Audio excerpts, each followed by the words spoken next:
Bonjour, je suis Maggie. Bienvenue à la présentation du logiciel de caisse Linéo.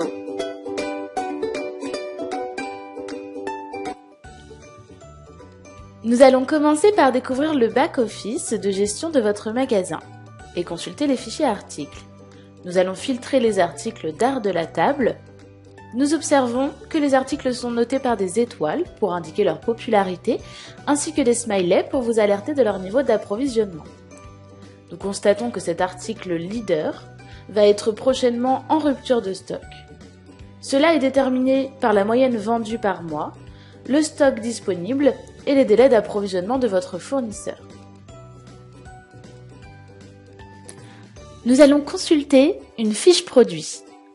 Nous découvrons les informations essentielles qui caractérisent votre produit, la désignation, le fournisseur, le prix d'achat, son prix de vente, le code barre et la famille. D'autres éléments de classification sont proposés, tels que sous-famille, marque, classification, qui peuvent être renommés en rayon ou sous-rayon par exemple. Vous pouvez indiquer des caractéristiques, associer des images, associer des codes barres supplémentaires. Vous avez également la possibilité de gérer plusieurs tarifs par catégorie client, tarif magasin, tarif professionnel et des tarifs négociés pour un client.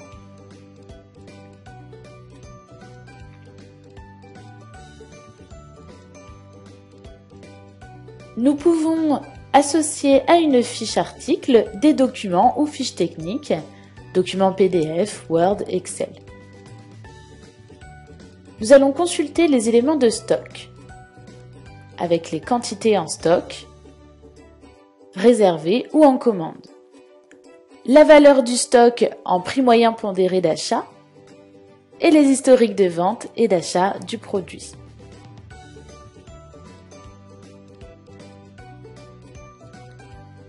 Nous allons consulter une nouvelle fiche produit. C'est un ensemble home cinéma qui est composé de plusieurs autres produits.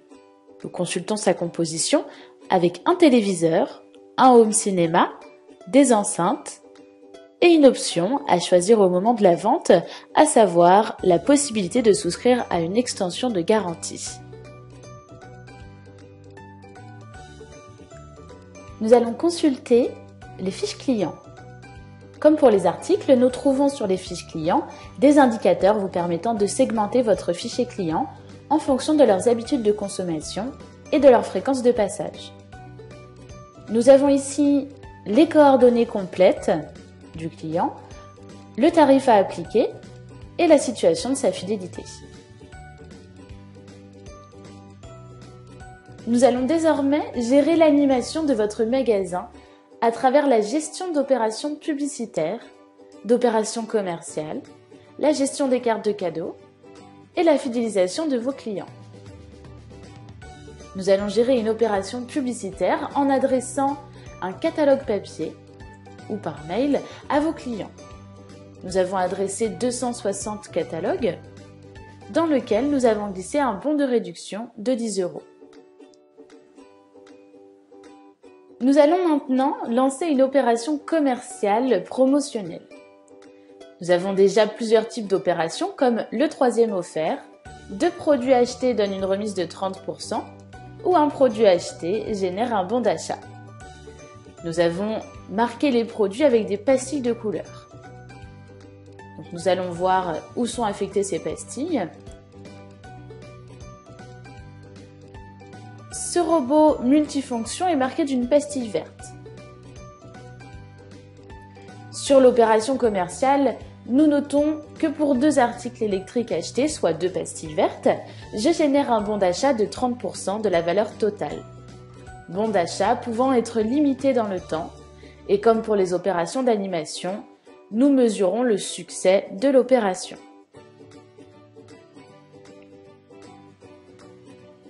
Nous allons maintenant découvrir la partie encaissement. Nous commençons notre journée en saisissant le fond de caisse du matin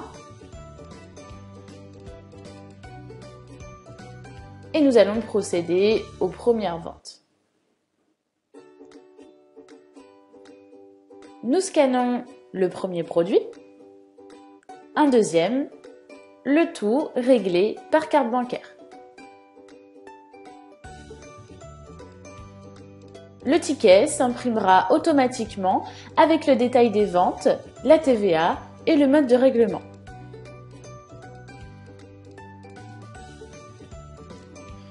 Nous choisissons un vendeur, appelons des produits avec les touches rapides ou recherchons dans une famille.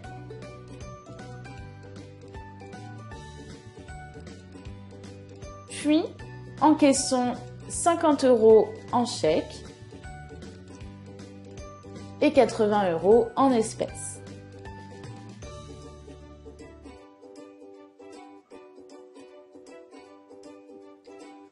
Dans le cas d'un retour produit, il vous suffit de scanner le code barre sur le ticket et de préciser le produit retourné.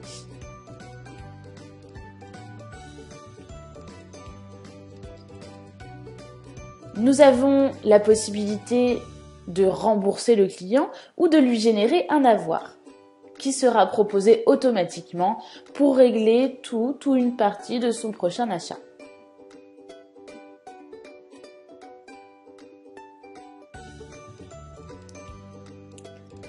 Le prochain client m'achète 2 appareils électriques. L'opération commerciale s'applique automatiquement et génère comme prévu un bon d'achat à valoir sur sa prochaine acquisition.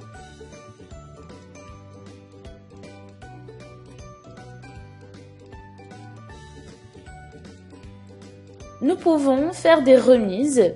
Ici, sur le total du ticket, nous octroyons 10% et décidons d'arrondir le montant de la vente en retirant 91 centimes.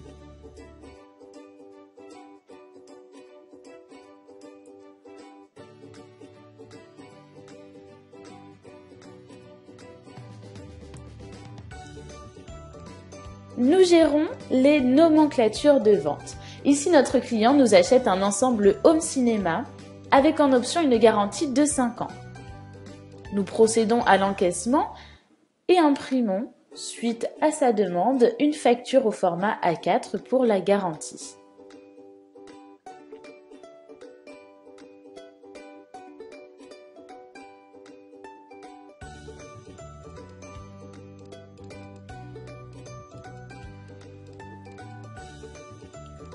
Puis, nous allons clôturer cette journée, mais auparavant contrôler la cohérence entre mon terminal carte bleue et les encaissements.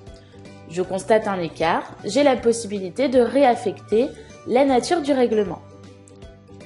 Je compte le contenu de mon tiroir caisse et procède à la clôture de journée.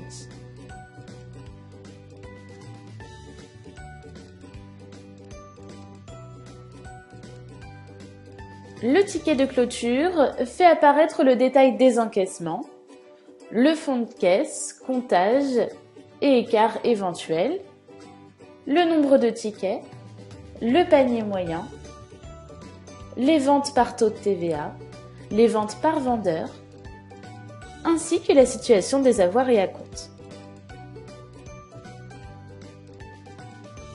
Nous retournons dans le back-office pour consulter les statistiques. Nous observons les statistiques de fréquentation moyenne par jour de la semaine et par tranche horaire.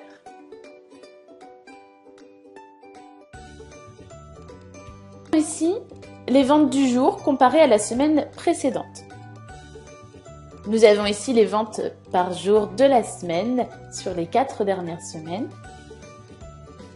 Ici, les statistiques par marque, nous permettant d'identifier les marques qui immobilisent notre stock avec un faible ratio de vente. Ici, une marque représente 10% du stock et 0,8% du chiffre d'affaires.